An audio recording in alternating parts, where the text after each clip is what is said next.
আজ আমি এনেছি চিকেনের একটা রেসিপি।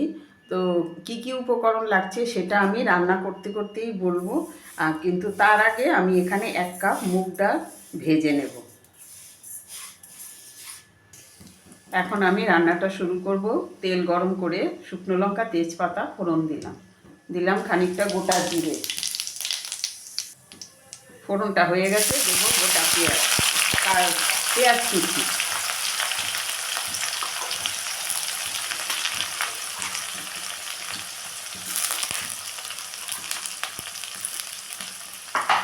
পেঁয়াজটাকে ভালো করে ভেজে নেব। পেঁয়াজটা খানিকটা ভাজা হয়ে গেছে, দিলাম আদার পেস্ট, দিলাম রসুনের পেস্ট, দিলাম নুন, 2 চামচ নুন দিলাম পরিমাণ মতো হলুদ, দিলাম 1 চামচ জিরের গুঁড়ো, দিলাম 1 চামচ ধনের গুঁড়ো, দিলাম 1 চামচ লাল লঙ্কা। এখন আমি সবগুলোকে মিশিয়ে নেব, মশলাগুলোকে মিশিয়ে ভালো করে কষিয়ে নেব।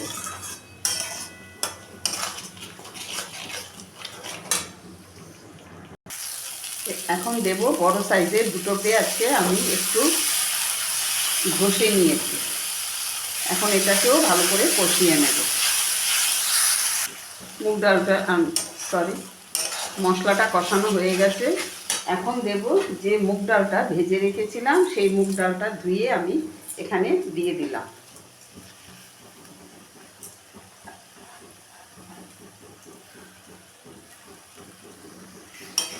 মুগ ডালটাকেও মিশিয়ে নেব।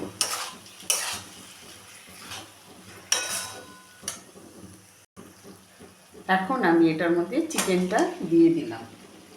চিকেনটা দিয়েও আমি ভালো করে মিশিয়ে নেব।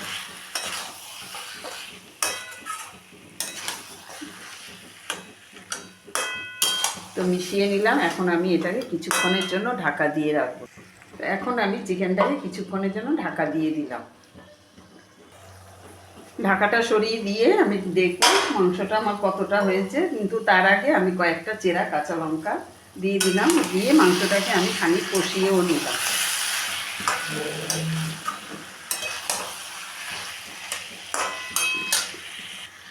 এখন দেব পরিমাণ মতো গরম জল, মাংসটাকে সেদ্ধ হওয়ার জন্য গরম জল দিয়ে মিশিয়ে নিলাম।